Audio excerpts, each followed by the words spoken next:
Welcome to ధాత్రి. ఈరోజు ధాత్రిలో మనతో ఉన్నారు family counsellor and motivational speaker Rajani Rama గారు.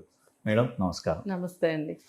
ఒకటి బేసిక్గా ఏంటంటే ఒక పెళ్ళిని రెండు కుటుంబాలు ఒక చాలా పెద్ద కార్యం లాగా, ఎందుకంటే వాళ్ళ ఫ్యామిలీస్లో రెండు ఫ్యామిలీస్లో ఇంతటి సంతోషకరమైన విషయం ఇంకోటి ఉండదు అన్నట్టు ప్రతి ఒక్కరు పార్టిసిపేట్ చేసి ఒక ఇద్దరిని ఒక జంటని కలిసి ఉండాలని ఎంతో కష్టపడి ఇష్టపడి పెళ్ళిళ్ళు చేస్తున్నారు. కేవలం పెద్దలు కుదిర్చిన పెళ్ళి అనేదే కాదు, పెద్దలు కుదిర్చిందే కాదు, ఈవెన్ అసలు ఇష్టపడి లవ్ చేసి పెళ్లి చేసుకుని అటు పెద్దల్ని ఒప్పించి పెళ్లి చేసుకొని కూడా విడిపోతున్నారు. డేటింగ్ చేసుకున్న వాళ్ళు, లివింగ్ రిలేషన్షిప్ లో ఉన్న వాళ్ళు అందరూ విడిపోతున్నారు. ఏమీ తేడా లేదు, అందరూ విడిపోతున్నారు. అసలు ఎందుకు ఇలా జరుగుతుంది? మంచి భార్యాభర్తలుగా ఉండాలంటే అసలు వాళ్ళు ఎలా ప్రవర్తించాలి, ఎటువంటి విషయాల జోలికి వెళ్ళొద్దు? ఓ ఫ్యామిలీ కౌన్సిలర్గా, మోటివేషనల్ స్పీకర్గా మీరేం చెప్తారు? అసలు ఇప్పుడు పెళ్ళి అవ్వటంతోనే నిన్న ఒక కేసు జరిగింది కదా, 3 minutes డివోర్స్ అయిపోయిందని. అంటే అక్కడికక్కడే పంచాయతీ పెట్టేసుకుని తాళి విప్పేసుకుని వెళ్ళిపోయారేమో. అంటే 3 ముళ్ళకి 3 నిమిషాల వాల్యూ కూడా లేదు.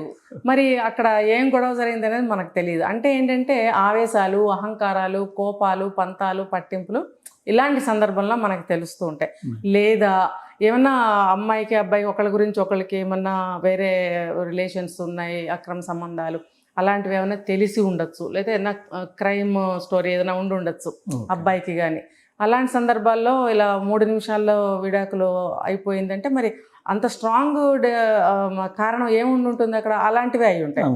ఇప్పుడు పెళ్ళి అంటే ఏంటి, 100 ఏళ్ల పంట అంటారు. మీరు అన్నట్టు 2 కుటుంబాలు ఒక కుటుంబం అవ్వాలి, రిలేషన్ మన బంధువులం అవుతున్నాము, బంధువులం అయ్యాము అనే కదా దీని అర్థం. వేరు కుటుంబాలు ఇప్పుడు ఒక కుటుంబంగా అది హ్యాపీ కదా. హ్యాపీ అయినప్పుడు ఆ కుటుంబాలు ఎలా ఉండాలి? లేదు, డే 1 నుంచి అటు నుంచి ఇటు నుంచి పంతాలు ఉంటాయి. ఇవన్నీ పక్కన పెడితే మనము అసలు సయోధ్య అనేది లేదు ఇద్దరి మధ్యలో. ఆ సయోధ్య అనేది ఈయన భర్త అనే మినిమం రెస్పెక్ట్ భార్యగా ఉండట్లా. అంటే భార్యను కూడా రెస్పెక్ట్ చేయాలని నేను చెప్తాను. అది ఏంటంటే ఏ సందర్భంగా రెస్పెక్ట్ చేయాలి అనేది అబ్బాయి కూడా తెలుసుకోవాలి. ఎక్కడ పడితే అక్కడ ఇద్దరు మాట్లాడుకోవడము, ఒకళ్ళనొకళ్ళు తీసి పడేసుకోవడం, ఇన్సల్ట్ చేసుకోవడం, లేదా పెళ్ళి అవ్వంగానే అతను నాకు అన్నీ చేయాలి, దట్ మీన్స్ స్లేవే, బానిస.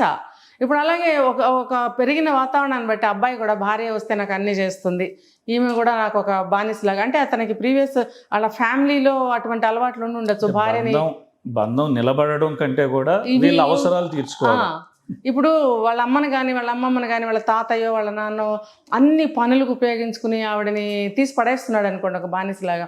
అదే తత్వం ఇతనికి కూడా వస్తుంది. భార్యాభర్తలు ఇద్దరు ఒకరికొకళ్ళు బానిసని చెయ్యాలి అని అనుకోకూడదు. ఇంకొకటి ఏంటంటే భార్య అనేది ఎన్నో సుఖాలను ఇస్తుంది, తర్వాత టైంకి భోజనం పెడుతుంది, మరి ఇంటికి ఇల్లంతా తీర్చిదిద్దుతుంది, అతనికి పరువు ప్రతిష్టల్ని కాపాడుతుంది, అతనికి ఒక మంచి, అంటే మనం ఇంకో భాషలో చెప్పాలంటే కీర్తి, భర్త కీర్తిని పెంచుతుంది భార్య. అసలైన మంచి అమ్మాయి అయితే గనక ఇలా చేస్తుంది కదా, చెయ్యాలి. మన అమ్మమ్మలు ఇలా చేసిన వాళ్ళే కదా, ఇంటి పరువు ఎక్కడ పోతుందో అని కాచి కాపాడారు కదా. మరి దాని అర్థం ఏంటి? భర్త పరువు ప్రతిష్టలు, కీర్తి ప్రతిష్టలు కాపాడుతుందనే కదా. అతని వంశానికి పిల్లల్ని ఇచ్చింది. ఏ గాల్లో నుంచి రారు కదా, రారు. మరి ఎక్కడి నుంచో వచ్చిన అమ్మాయి నీ గోత్రం, కులం, పేరు అన్ని, ఇంటి పేరు అన్ని మార్చేసుకుని నీ వంశానికి పిల్లల్ని ఇచ్చి, నీకు సుఖాన్ని ఇచ్చి, భోజనాన్ని పెట్టి, సమయానికి టైంకి భోజనం ఎవడైనా హాస్టల్ ఇక్కడ హోటల్స్లో పెడతారు, అది కాదు. భార్య మనసు పెట్టి ఎంతో ప్రేమతోటి మా హస్బెండ్కి ఇది ఇష్టం అంట, అంటే కొత్త అమ్మాయి అయితే, పాత అమ్మాయి అయితే ఇష్టము అని అనుకుని చక్కగా చేసి పెడుతుంది. ఇప్పుడు మీరు అన్నట్టు హోటల్కి పోతే ఏమో ఒక 20 నిమిషాలు టైం పడుతుంది సార్ అంటే వెయిట్ చేస్తాడు. బట్ ఇక్కడ భార్య మాత్రం ఒక 2 నిమిషాలు అంటే 2 నిమిషాలు తట్టుకోలేని కోపం, ఆ ప్లేట్లు విసిరేయడం దారుణంగా. ఏంటంటే అది మగతనం చూపించటం. మరి భార్య ఎన్ని చేస్తున్నప్పుడు రేపు పెద్దకాలం వచ్చిన తర్వాత ఏదన్నా బాగోకపోతే సేవలు చేస్తుంది, తనకి ఓపుకున్నంత వరకు వండి పెడుతుంది, ఓపుకున్నంత వరకు సేవలు చేస్తుంది. ఇన్ని చేసిన భార్యని బానిసం చేయాలని ఎందుకు అనుకోవాలి? లేకపోతే ఎవరో చెప్పిన మాటలు విని భార్యని బాధ పెట్టడం, హింస పెట్టడం, ఇవన్నీ అవసరమా?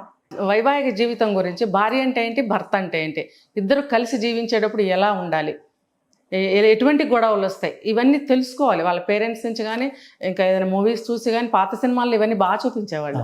మరి అవన్నీ చూసి వాళ్ళు నేర్చుకోవాలి.